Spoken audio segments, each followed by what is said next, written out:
Thank you so much for the opportunity to be here. I wanted to make sure that I came down and said thank you. Thank you, thank you, thank you. On behalf of Pennsylvania's children, thank you for being here in the Capitol today, raising awareness on this issue, and bringing it to all of our attention, the import for this little one and all the other children out in the Commonwealth.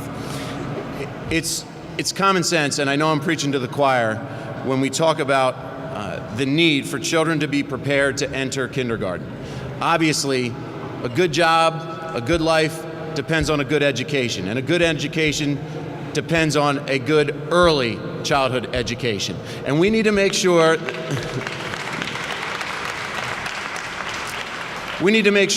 we as policymakers here in the Capitol remain committed to delivering that early childhood education to every single child in Pennsylvania.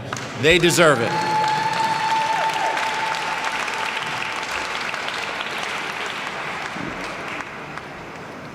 It's been shown that a student's ability to academically excel and graduate on time can be determined by their academic achievement by the 3rd or 4th grade. Unfortunately, according to the Annie Casey Foundation in 2013, 60% of our 4th graders were reading below proficient levels. 60%. Not surprisingly, the same foundation found that 50% of our 3- and 4-year-olds were not attending any type of group, class, or institution that provides educational experiences for children during their years preceding kindergarten. That has got to change.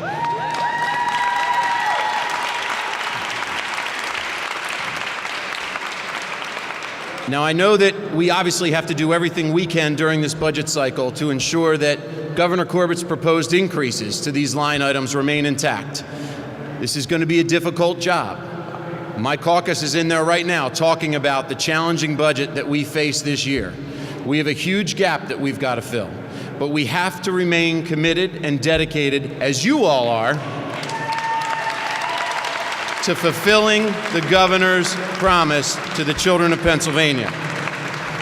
But I do want to point out something else as well. It's time for us to think outside the box.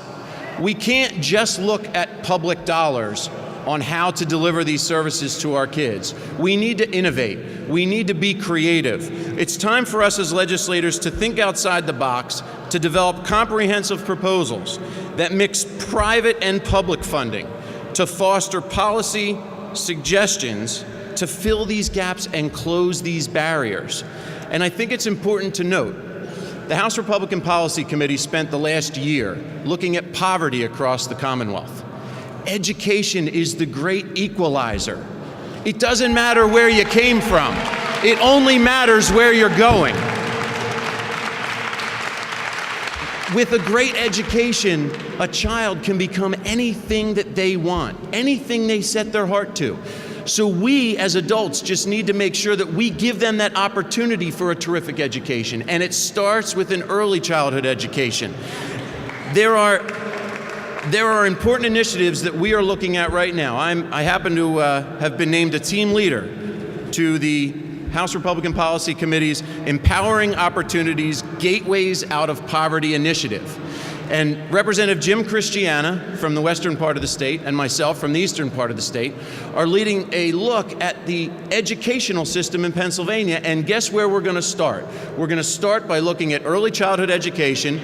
We're going to think outside the box. We're going to come up with solutions that will put every kid in PA on the path to prosperity through their own learning and their own opportunity. Thank you all so much for having me. Keep up the great work. All right.